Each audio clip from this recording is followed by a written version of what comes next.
ಹರ್ಷ ಅವರ ಮುಂಚೆ ಹೇಳಬೇಕಂದ್ರೆ ಅವರು ಅಸೋಸಿಯೇಟ್ ಆಮೇಲೆ ಕೋ ಡೈರೆಕ್ಟರ್ ಆಗಿ ಕೆಲಸ ಮಾಡ್ತಂಥದ್ದವರು ಮುಂಚೆ.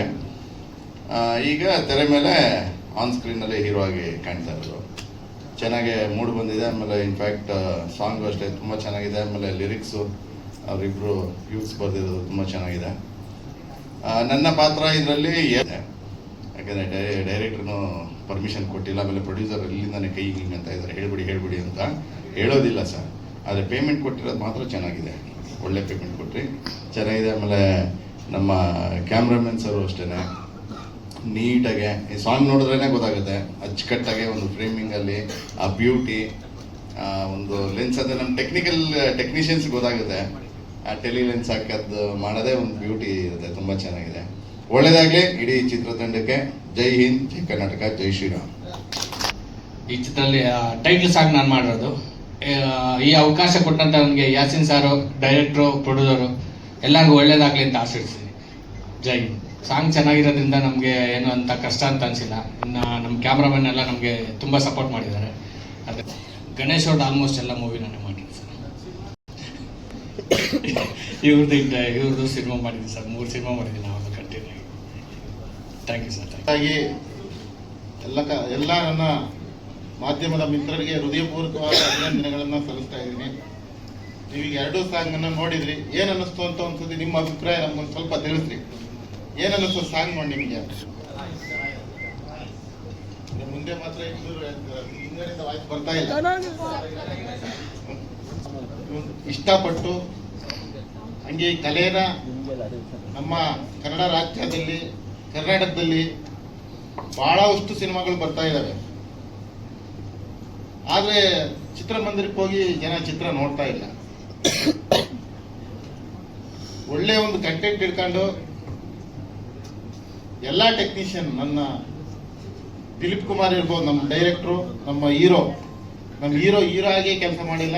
ಈ ಸಿನಿಮಾದ ಟೆಕ್ನಿಷಿಯನ್ ಆಗಿ ನಮ್ಮ ಎಲ್ಲ ಇಲ್ಲೇನು ಕೆಲಸ ಮಾಡಿದಾರೋ ಪ್ರತಿಯೊಬ್ಬ ಕಲಾವಿದರಿಂದ ಹಿಡ್ಕೊಂಡು ಟೆಕ್ನಿಷಿಯನ್ ಎಲ್ಲರೂ ಸೇರಿ ಈ ಚಿತ್ರವನ್ನು ನಾವು ಗೆಲ್ಲಿಸಲೇಬೇಕು ಅಂತ ಚಾಲೆಂಜ್ ಆಗಿ ತಗೊಂಡು ಬಹಳ ಅದ್ಭುತವಾಗಿ ಮಾಡಿದ್ದಾರೆ. ಅವರೆಲ್ಲರಿಗೂ ನಾನು ಮತ್ತೊಮ್ಮೆ ಹೃದಯಪೂರ್ವಕವಾದ ಅಭಿನಂದನೆ ತಿಳಿಸ್ತಾ ಇದ್ದೀನಿ. ಈಗ ಬಂದಿರ್ತಕ್ಕಂಥ ನಮ್ಮ ನೆಚ್ಚಿನ ಎಲ್ಲ ನಮ್ಮ ಚಿತ್ರತಂಡಕ್ಕೆ ನಮ್ಮ ಈ ಶುಭ ಹಾರೈಸಲು ಬಂದಿರತಕ್ಕಂಥ ಅವ್ರ ಕೆಲವ್ರ ಹೆಸರು ಗೊತ್ತಿಲ್ಲ, ದಯಮಾಡಿ ಬೇಜಾರಾಗಬೇಡಿ. ಎಲ್ರಿಗೂ ನಾನು ಹೃದಯಪೂರ್ವಕವಾದ ಅಭಿನಂದನೆ ಸಲ್ಲಿಸ್ತಾ ಇದ್ದೀನಿ. ಚಿತ್ರವನ್ನು ನೋಡಿ ಪ್ರೋತ್ಸಾಹ ಮಾಡಿ, ಹಾಗೆ ಈ ಸಾಂಗನ್ನು ಹೆಚ್ಚು ನೀವು ಪ್ರೋತ್ಸಾಹ ಮಾಡಿ, ಆನ್ಲೈನ್ ಮೀಡಿಯಾದಲ್ಲಿ ನೀವು ಸಪೋರ್ಟ್ ಮಾಡಿ ನಮ್ಮ ಚಿತ್ರತಂಡಕ್ಕೆ ಶುಭ ಕೋರ್ಬೇಕು ಅಂತೇಳಿ ನಮ್ಮೆಲ್ಲರಿಗೂ ಕೇಳ್ಕೊಳ್ತಾರೆ. ನಾನು ಆ್ಯಡ್ ಮಾಡ್ತಾ ಇರೋದು ತುಂಬ ಕಡೆ ಕೆಲಸ ಮಾಡ್ತಾ ಇದೆ. ಬಟ್ ಫಸ್ಟ್ ಟೈಮ್ ಡೈರೆಕ್ಷನ್ ಮಾಡಿ ಸಿನಿಮಾ ತಗೊಂಡಾಗ ಗೊತ್ತಾಗ್ತಾ ಇಲ್ಲ ಏನು ಮಾತಾಡಬೇಕು ಅಂತ. ತುಂಬ ಅದ್ಭುತವಾದ ಸಿನಿಮಾ ಮಾಡಿದ್ದೀವಿ, ತುಂಬಾ ಚೆನ್ನಾಗಿದೆ. ನೋಡೋ ಪ್ರತಿಯೊಬ್ಬರಿಗೂ ಸಿನಿಮಾ ಇಷ್ಟ ಆಗುತ್ತೆ ಅನ್ನೋದೊಂದು ಮಾತ್ರ ಹೇಳಬಲ್ಲೆ. ಇನ್ನು ಮುಂದಕ್ಕೆ ಮಾತಾಡೋಕೆ ಆಗ್ತಾ ಇಲ್ಲ ನನಗೆ.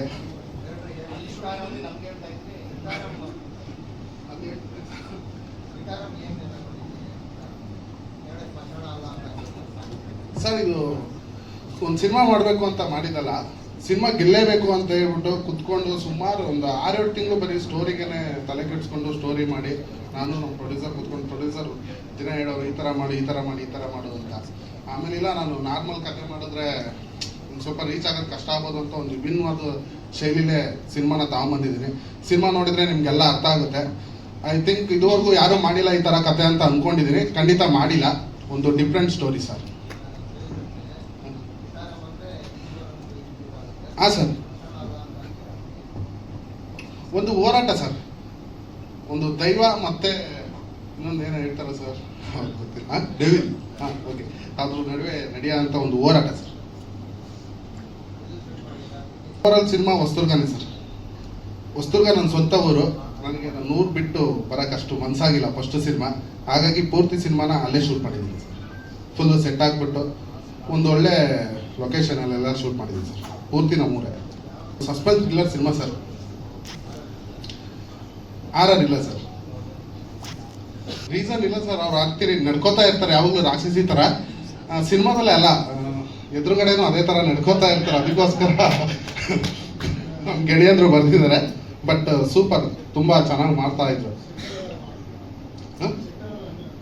ಇಲ್ಲ ಸುಮ್ಮನೆ ಹೇಳಿದೆ ತಮಾಷೆಗೆ. ಅಲ್ಲ, ಹೀರೋಯಿನ್ ಬಂದಿಲ್ಲ ಅಂತ ಈ ತರ ಸ್ಟೇಟ್ಮೆಂಟ್ ಕೊಡ್ತಿದ್ದೀರಾ?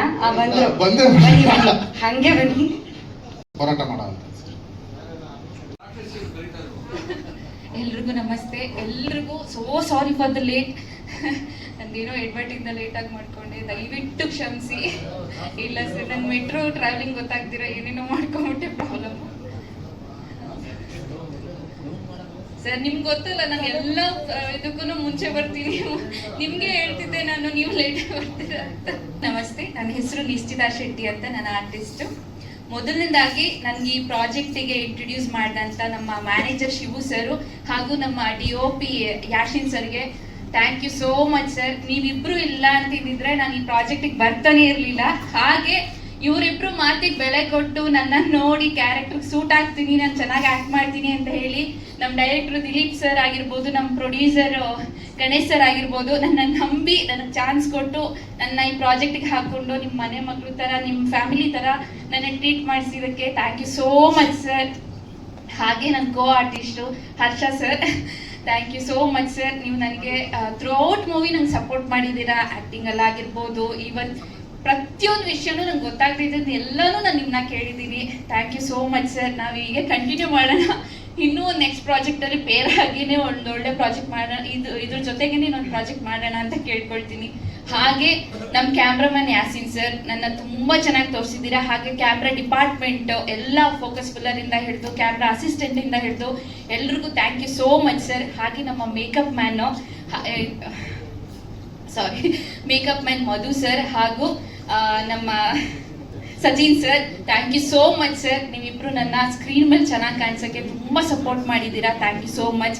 ಹಾಗೆ ನಮ್ಮ ಕಾಸ್ಟ್ಯೂಮರ್ ಸರ್ ಪುಟ್ಟಣ್ಣ ಸರ್, ಎಲ್ರಿಗೂ ನಿಮ್ಗೆ ಥ್ಯಾಂಕ್ ಯು ಸೋ ಮಚ್ ನನ್ನ ಕಾಸ್ಟ್ಯೂಮ್ಸು ಎಲ್ಲ ಮಾಡಿಕೊಟ್ಟಿದ್ದಕ್ಕೆ. ಹಾಗೆ ನನ್ನ ಅಸಿಸ್ಟೆಂಟ್ ಆಗಿ ಮತ್ತು ಡೈರೆಕ್ಷನ್ ಡಿಪಾರ್ಟ್ಮೆಂಟಲ್ಲಿ ಇದ್ದಿದ್ದಂಥ ಪ್ರೀತಿ ಮ್ಯಾಮ್, ನಿಮಗೂ thank you so much. Throughout movie ನನಗೆ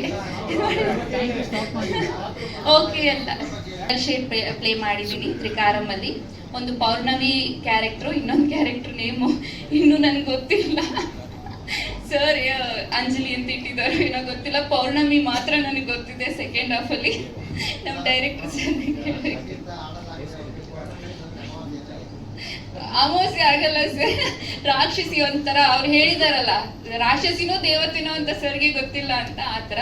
ಸೊ ಒಂಥರ ಜಂಬದ್ ಕ್ಯಾರೆಕ್ಟರ್, ಅಂದ್ರೆ ಫಸ್ಟ್ ಹಾಫ್ ಅಲ್ಲಿ ಒಂಥರ ಜಂಬದ್ ಕ್ಯಾರೆಕ್ಟರ್ ಬರುತ್ತೆ, ಸೆಕೆಂಡ್ ಹಾಫ್ ಅಲ್ಲಿ ಸ್ವಲ್ಪ ಮುಕ್ತ ಕ್ಯಾರೆಕ್ಟರ್ ತರ ಬರುತ್ತೆ. ಸೊ ಎರಡು ಹಾಫ್ ಅಲ್ಲೂ ಟ್ರಾವೆಲ್ ಆಗ್ತೀನಿ. ಸೊ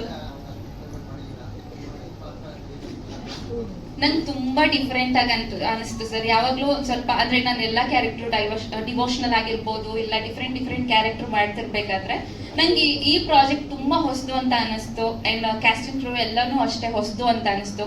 ಶೂಟಿಂಗ್ ಸೆಟ್ ಅಲ್ಲಂತೂ ತುಂಬಾ ಫನ್ ಮಾಡಿದೀವಿ, ಹಾಗೆ ತುಂಬಾ ಸ್ಟ್ರಗಲ್ ಮಾಡಿದೀವಿ. ನಾನು ಹೀರೋ ಸರ್ ಎಲ್ಲ ಫುಲ್ ಸುಟ್ಕೊಂಡ್ಬಿಟ್ಟಿದ್ವಿ ನಾವು ಶೂಟಿಂಗ್ ಮಾಡ್ಬೇಕಾದ್ರೆ. ಸೊ ಇಲ್ಲೆಲ್ಲ ಬರ್ನ್ ಸ್ಕಿನ್ ಎಲ್ಲ ಬರ್ನ್ ಮಾಡ್ಕೊಂಡು ಶೂಟ್ ಮಾಡಿದೀವಿ. ಬಟ್ ಏನು over all project at the final ನಿಮ್ಗೆ ಇಷ್ಟ ಆಗಬೇಕು, ಆಡಿಯನ್ಸ್ಗೆ ಇಷ್ಟ ಆಗಬೇಕು, ಟ್ರೈಲರು ಎಲ್ಲನೂ ನಮ್ಮ 100% ಎಫರ್ಟ್ ನಾವು ಹಾಕಿದ್ದೀವಿ. ಆಡಿಯನ್ಸ್ ಎಲ್ರಿಗೂ ಇಷ್ಟ ಆಗುತ್ತೆ ಅಂತ ಅಂದ್ಕೊಂಡಿದ್ದೀವಿ. ನಮ್ಮದು ಏನೇ ಮಿಸ್ಟೇಕ್ಸ್ ಇದ್ರೂ ಫಸ್ಟ್ ಪ್ರೊಡಕ್ಷನ್ ಆಗಿರೋದ್ರಿಂದ ನಿಮ್ಮ ಹೊಟ್ಟೆಗೆ ಹಾಕೊಂಡು ನಮ್ಮನ್ನ ಸಪೋರ್ಟ್ ಮಾಡಿ, ಟೆಕ್ನಿಕಲ್ ಆಗಿರ್ಬೋದು, ಆ್ಯಕ್ಟಿಂಗ್ ವೈಸಲ್ಲಿ ಆಗಿರ್ಬೋದು, ಯಾವುದೇ ಇದರಲ್ಲಾದ್ರೂ ತಪ್ಪಾಗಿದ್ರೆ ಇದು ಮಾಡ್ಕೊಂಡು ಸಪೋರ್ಟ್ ಮಾಡಿ. ಈ ಥರ ಸಪೋರ್ಟ್ ಮಾಡೋದ್ರಿಂದ ಹೊಸ ಪ್ರೊಡಕ್ಷನ್ಗಳು ಬರ್ತಾರೆ, ಈ ಥರ ಪ್ರೊಡ್ಯೂಸರ್ಸ್ಗಳು ಬರ್ತಾರೆ, ಕನ್ನಡ ಇಂಡಸ್ಟ್ರಿ ಒಂದು ಪ್ರಾಜೆಕ್ಟ್ಸ್ಗಳು ಬರ್ತಾ ಇರುತ್ತೆ. ಆ್ಯಂಡ್ ಮೇಯ್ನ್ ಆಗಿ ನಮ್ಮ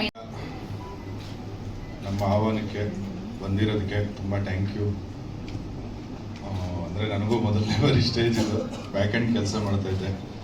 ಕೋ ಡೈರೆಕ್ಟ್ರಾಗಿ ನಮ್ಮ ವೀರಮ್ ಸಿನಿಮಾ, ಶುಗರ್ಲೆಸ್ಸು ತುಂಬ ಸಿನಿಮಾಗಳು ವರ್ಕ್ ಮಾಡಿದ್ದೆ. ಈ ಸಿನಿಮಾದಲ್ಲಿ ಹೀರೋ ಆಗಿ ಆ್ಯಕ್ಟ್ ಮಾಡಿದ್ದು ಮೊದಲನೇ ಬಾರಿ. ಏನು ಮಾತಾಡಬೇಕು ಅಂತ ಗೊತ್ತಾಯ್ತಲ್ಲ, ಸಾರಿ ನನ್ನ ತಪ್ಪಿದೆ. ಇಲ್ಲ ಸರ್, ಇದೇ ನನ್ನ ಮೊದಲನೇ ಸಿನಿಮಾ ಹೀರೋ ಆಗಿ. ಡೈರೆಕ್ಷನ್ ಟೀಮಲ್ಲಿ ವರ್ಕ್ ಮಾಡಿದ್ದೀನಿ, ಸಿನಿಮಾ ಡೈರೆಕ್ಟ್ ಮಾಡಿದ್ದೀನಿ, ಇದೇ ಫಸ್ಟ್ ಸಿನಿಮಾ. ಖಂಡಿತ ಇಲ್ಲ ಸರ್, ಈ ಸಿನಿಮಾಗೆ ಆ್ಯಕ್ಚುಲಿ ಕೋ ಡೈರೆಕ್ಟರಾಗಿ ವರ್ಕಿಗೆ ಹೋಗಿದ್ದು. ಡೈರೆಕ್ಟರ್ಗೆ ಇಷ್ಟ ಆಗಿ, ಇಲ್ಲ ಈ ಸಿನಿಮಾದಲ್ಲಿ ನೀವೇ ಹೀರೋ ಆಗಿ ಮಾಡಿ ಅಂತಂದ್ರು. ಆ್ಯಕ್ಷನ್ ಸೀಕ್ವೆನ್ಸ್ ಎಲ್ಲ ತುಂಬ ಇತ್ತು, ಆಮೇಲೆ ಡ್ಯಾನ್ಸ್ ಎಲ್ಲ ಏನು ಪ್ರಾಕ್ಟೀಸ್ ಇರಲಿಲ್ಲ, ಅದೆಲ್ಲ ರ್ಯಾಂಡಮ್ ಆಗೇ ಮಾಡಿದ್ದು ಸರ್.